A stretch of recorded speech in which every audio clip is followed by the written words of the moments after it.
Hi everyone, welcome back to my channel English Literature 101.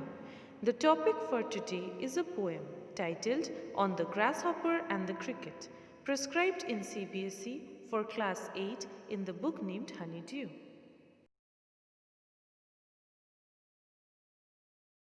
Before going into the detailed explanation of the poem, let us know something about the poet.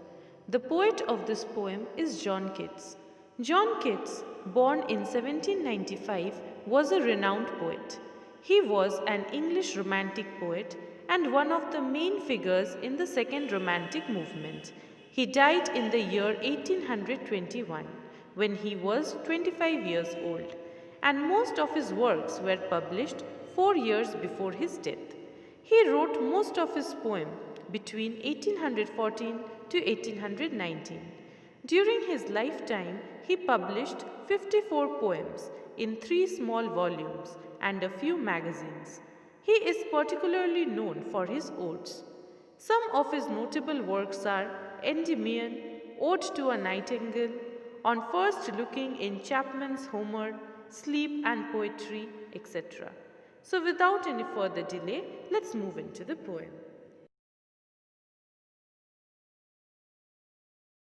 On the Grasshopper and Cricket. Let's first look into the title.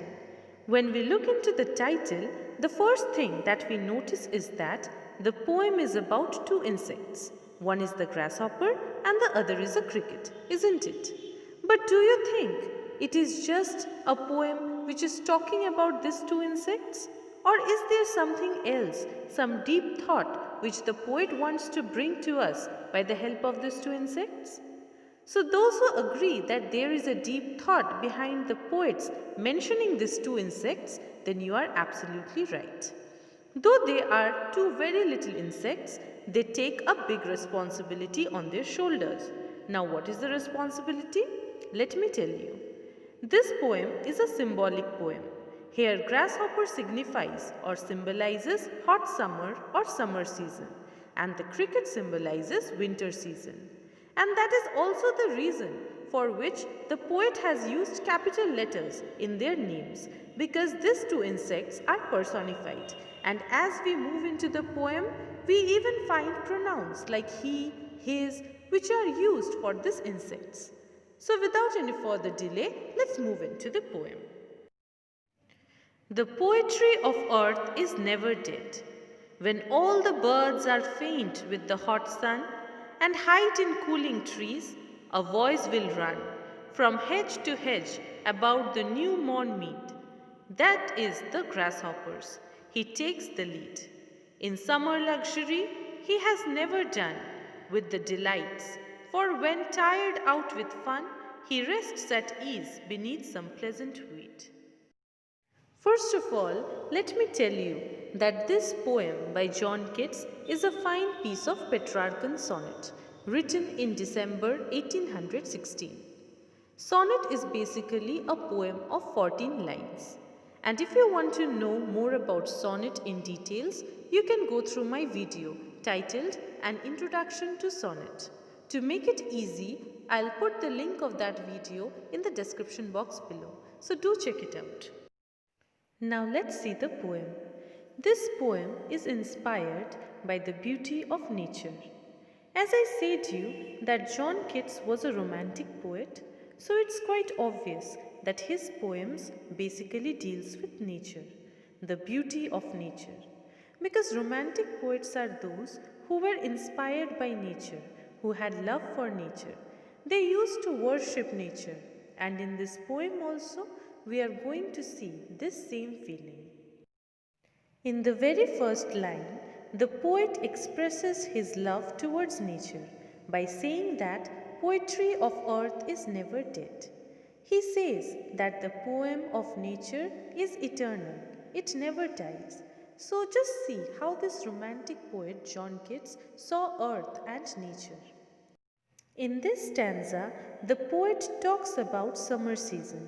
He says that during summer season, when the sun is at its peak and all birds are faint or half dead because of the heat and thirst, and they try to hide themselves in trees to keep themselves cool. Somewhere far from the hedge, from the meadows or grassland, a voice is heard, and that voice is of a grasshopper. The grasshopper can be seen flying through the small bushes and singing delightfully. He sings tirelessly. He carries on the duty of singing the everlasting song of nature. He is never done with his delights, or we can say that he is never tired with his delight in singing. He takes rest under the weeds only when he is tired out with fun. So here we find that how the grasshopper takes the lead and continues to keep nature alive by singing the nature song. Irrespective of the scorching heat, he continues hopping and singing delightfully. It enjoys nature and is at ease even though the atmosphere is so hot, the heat of the sun is so unbearable. The poetry of earth is ceasing never, on a lone winter evening when the frost has wrought a silence. From the stone there shrills the cricket's song, in warmth increasing ever, and seems to one in drowsiness half lost, the grasshoppers among some grassy hills. The first line in this stanza says that the poetry of earth is ceasing never. And if you remember, the poem starts with the line, poetry of earth is never dead. So both these lines emphasize on the fact that nature is eternal. The poem of earth or the poem of nature can never cease or stop. It can never die. It is everlasting. Then he says that even during the lonely winter evening, when no one is outside, when everything is covered with snow, there is frost everywhere, when a silence prevails all around, one can suddenly hear a voice or a shrill. This voice is of the cricket. It sings beautifully from the stones. The cricket's voice keeps on increasing in warmth, and listening to the cricket's music, even the person who is half lost in drowsiness thinks that it is the grasshopper singing in some grassy hills. In other words, we can say that the cricket's song is so overwhelming that one feels that spring season has yet not passed. So, in a nutshell, we can say that this poem celebrates the theme of nature. It shows that nature is never sad or unhappy. It is always lively, alive, full of happiness, whether it be the harsh, hot summer days, which the grasshopper signifies, or be it the lonely, cold winters, which the cricket signifies. Nature's music remains the same, that is beautiful.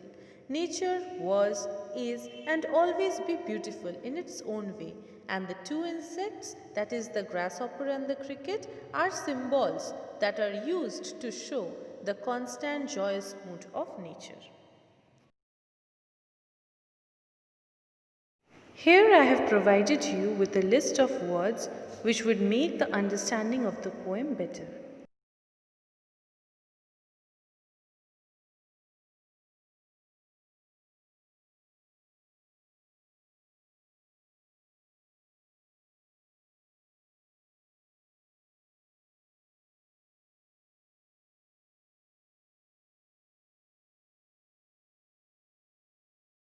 So guys, that's all for today's video.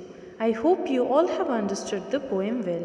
If you have any queries related to the poem, do let me know in the comment section below.